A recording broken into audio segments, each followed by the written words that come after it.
நீங்க ஏதாவது ஒரு பிசினஸ் ஆரம்பிக்கணும்னு நினைச்சீங்கன்னா முதல்ல என்ன கிடைக்கும்னு நினைக்கிறீங்க? ஃபர்ஸ்ட் எல்லாரும் சேர்ந்து டிஸ்கரேஜ் பண்ணுவாங்க. அத்தனை பேரும் உங்களை சுற்றி இருக்கிறவர்கள், இதெல்லாம் நமக்கு தேவையா, இதெல்லாம் வேலைக்கு ஆகுமா, நிம்மதியா ஒரு இடத்துக்கு போய் கை நிறைய சம்பளம் வாங்குறதை விட்டு இந்த இந்த விஷயம் வந்து திரும்ப திரும்ப காதல விழுந்துட்டே இருக்கும்.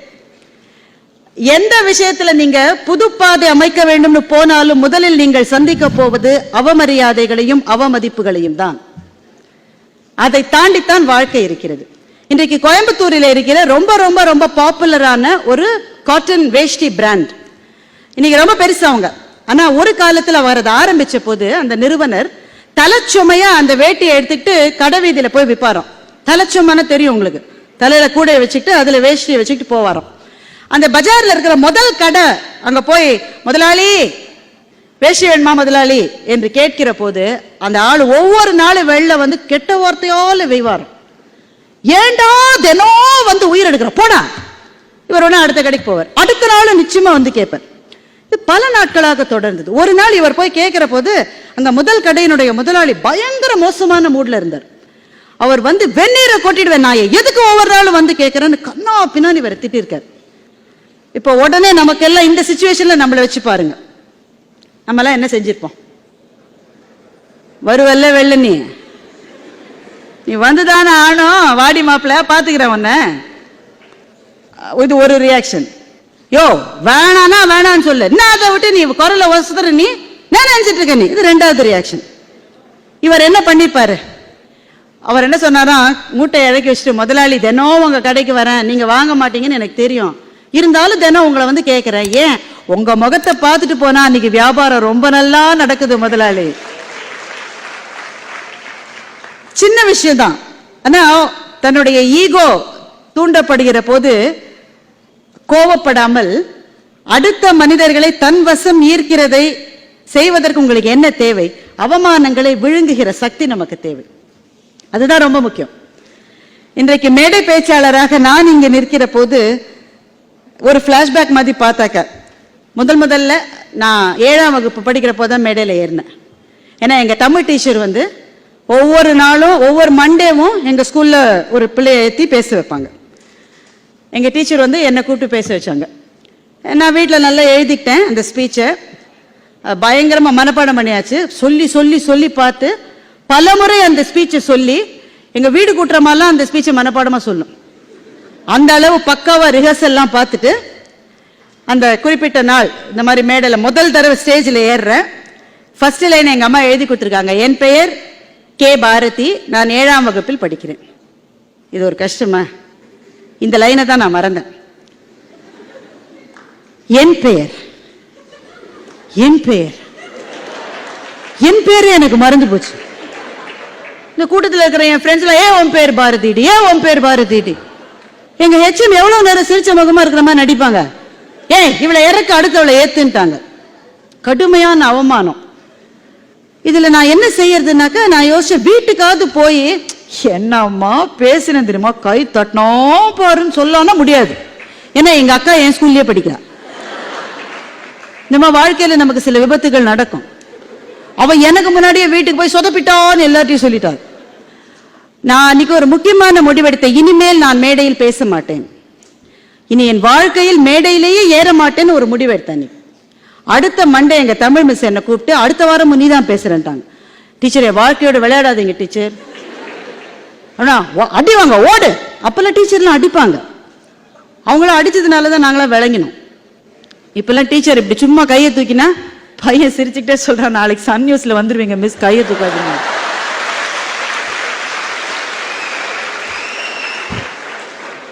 அடி பின்னிடுவேன்ட்டாரு. வீட்டுல போய் டீச்சர் அடிக்கிறாங்கன்னு சொல்ல முடியாது, ஏன்னா எங்க அப்பாவும் டீச்சர், அவங்க அடிக்கிற மாதிரி நீ என்ன செஞ்சேன்னு வீட்டுல வேற விடும். அதனால அந்த வேதனையை பொறுத்துக்கிட்டு திரும்பவும் ஒரு ஸ்கிரிப்ட், முதல் லைனை நான் மறக்கவே இல்லை, 3வது லைனை தான் மறந்தேன். திரும்பவும் இறக்கிட்டாங்க. 7 வாரம் அந்த மிஸ் என்ன மேடையில் ஏத்துச்சு. எனக்கு என்ன செய்யறதுன்னு தெரியல. பட் 7வது முறை நான் மேடையில் பேசுகிற போது ஒரு சின்ன டெக்னிக்கை நான் புரிஞ்சுக்கிட்டேன்.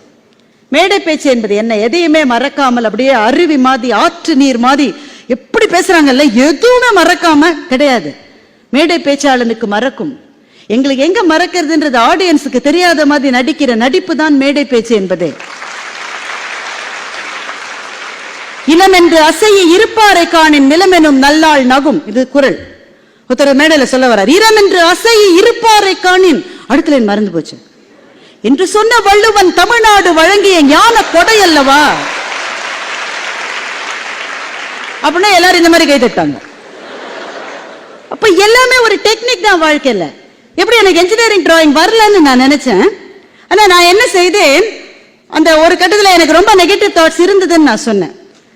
At one stage I decided negative தாட்ஸ்னால பிரயோஜனம் இல்லை, நான் உயிர் வாழ்ந்துதான் ஆனோம். ஏன், ஒரே ஒரு காரணம் தான். ஒருவேளை எனக்கு ஏதாவது ஆயிடுச்சுன்னா எங்க அம்மா என்ன செய்வாங்க, எப்படி அப்புறமா இந்த உலகத்துல எங்க அம்மாவால இருக்க முடியும்? ஐ ஓ சம்திங் டு ஹர். அவளுடைய வாழ்க்கையினுடைய ஒற்றை கனவே நான் தானே. நானே இல்லைனாக்க அதனால போக முடியாது. அம்மாவுக்காக இருந்துதான் ஆகணும். அப்ப என்ன செய்யறது?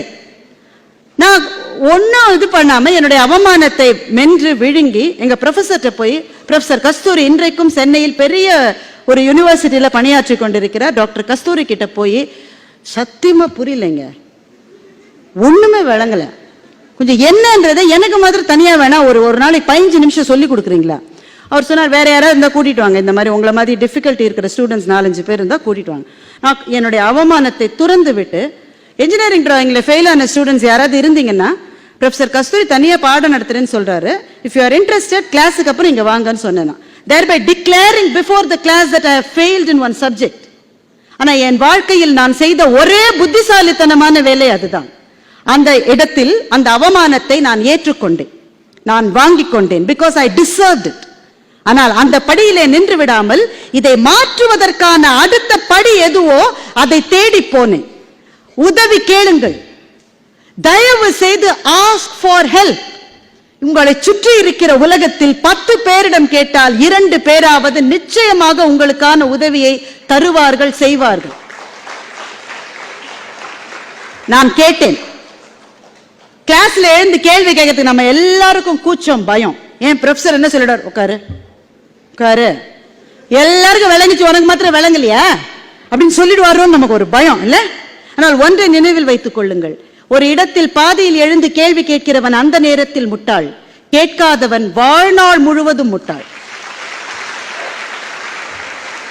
நான் அந்த இடத்தில் என் கையை உயர்த்தி எனக்கு உதவி வேண்டும் என்று கேட்டேன், அது எனக்கு கிடைத்தது. அப்புறம் எனக்கு தெரிஞ்சுக்கிட்டு என்ஜினியரிங் டிராயிங்ன்றது ஒரு டெக்னிக் தான், அதுல சில விஷயங்கள் புரிந்து கொண்டால் எந்த கேள்வி வரும்ன்றதை கெஸ் பண்ணிட முடியும்ன்றதை தெரிஞ்சுக்கிட்டேன். அப்படித்தான் தோழர்களே, தோழிகளே, பேச்சாளன் என்பவன் பேசுகிறது ஒரு டெக்னிக். என்ஜினியரிங் டிராயிங்ல ஃபெயில் ஆனவன் பாஸ் பண்றதுன்றது ஒரு டெக்னிக். எனக்கு வரவே வராதுன்னு நாம நினைக்கிற சமையலை ஒரு நேரத்தில் நம்ம கைவர பெறுவது ஒரு டெக்னிக். எனக்கு ஃப்ரெண்ட்ஸே கிடையாதுன்னு நினைக்கிறவன் நிறைய நண்பர்களோடு இருப்பது ஒரு சின்ன டெக்னிக். வாழ்க்கையில் வெற்றி என்பது அந்த டெக்னிக்கை தேடுகிற நம்முடைய முயற்சியில் தான் இருக்கிறது. நாளைக்கு நீங்கள் பல பேருக்கு வேலை கொடுத்து இந்த தேசத்தை உயர்த்தி பிடிக்க போகிற மிகப்பெரிய நிழல் தரு மரமாக பறந்து விரிந்து வளருவதை பார்ப்பதற்கு உங்கள் பெற்றோர்களும் உங்கள் கல்லூரியும் இந்த மாதிரி நிகழ்ச்சிகளை ஏற்பாடு செய்கிறவர்களும் ஆவலாய் இருக்கின்றார்கள். ஆனால் அதற்கான விதை உங்களிடம் யாராலாவது போடப்பட்டு இருக்கலாம், ஆனால் முளைத்து எழுந்து நிற்க வேண்டியது நீங்கள் மாத்திரமே செய்ய வேண்டியது. அதைத்தான் நம் அத்தனை பேரின் அன்புக்குரிய கலாம் குறிப்பிட்டார். பிறப்பது என்பது ஒரு சம்பவமாக இருக்கலாம், ஆனால் மரணத்தை சரித்திரமாக மாற்றிக்கொள்வது நம்முடைய கைகளில் இருக்கிறது. நன்றி, வணக்கம்.